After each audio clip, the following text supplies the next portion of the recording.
G20, Chandrayaan की सफलता, mission Aditya और महिलाओं का 33% नीति निर्धारण में रिजर्वेशन, ये चारों घटनाओं ने समग्र देश के अंदर एक नई ऊर्जा का संचार किया है। मित्रों, आज जब हम यहां पर मिल रहे हैं आपके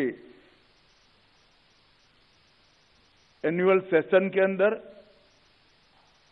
ये हमारे अमृत काल की शुरुआत है, अमृत काल की भोर है।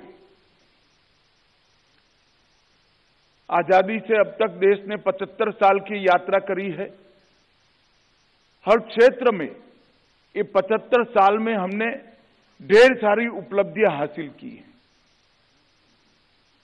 क्रिटिक एनालिसिस करें तो भी हर क्षेत्र में हमने दुनिया में अपना लोहा मनाया है। और सबसे बड़ी उपलब्धि है कि इस 75 साल में हमारे यहां डेमोक्रेसी के रूट्स पाताल से भी गहरे करने में हमें एज अ कंट्री ये नाते सफलता है। कई परिवर्तन हुए, कई बार सत्ता परिवर्तन हुए, रक्त की एक बूंद बहाए बगैर बड़ी सिफत के साथ, डेमोक्रेटिक वैल्यूज के साथ हमने परिवर्तन किए। कई सरकारें बदली, कई सरकारें आई, कई सरकारें गई, मगर हमने ये भी देखा है कि हमने दुनिया को दिखाया है कि नीति के मामलों में गवर्नमेंट कंटिन्यूअस प्रोसेस है। इसको भारत ने कर दिखाया है और हम आगे बढ़े हैं।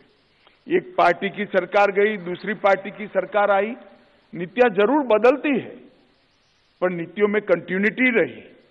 और इसी के कारण ये 75 साल की यात्रा, चाहे सुरक्षा का मामला हो, चाहे अर्थतंत्र का, चाहे अंतरिक्ष का मामला हो, चाहे रिसर्च एंड डेवलपमेंट का, चाहे एजुकेशन को नीचे तक पहुंचाने का मामला हो, साक्षरता को नीचे तक पहुंच, हर क्षेत्र में 75 साल में हमने काफी कुछ हासिल किया है। परंतु देश के प्रधानमंत्री जी ने जब 75 साल का हम महोत्सव मना रहे थे, तब अमृत महोत्सव के वक्त उन्होंने कहा था कि 75 साल का गौरव गान तो करना ही है, मगर 2047 15 अगस्त को जब आजादी के 100 साल होंगे तब देश कहां खड़ा होगा, इसका लक्ष्य भी तय करना है और वो लक्ष्य को सिद्ध कर रहना है।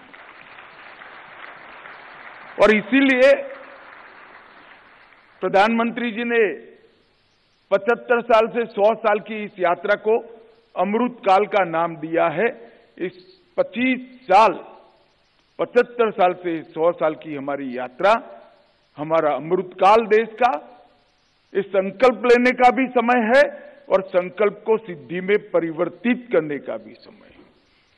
हम ऐसा देश चाहते हैं जिसका स्वप्न हमें देश के प्रधानमंत्री मोदी जी ने दिखाया है कि जब देश आजादी की शताब्दी मनाता हो तब कोई क्षेत्र ऐसा न हो जहां दुनिया में भारत प्रथम न हो।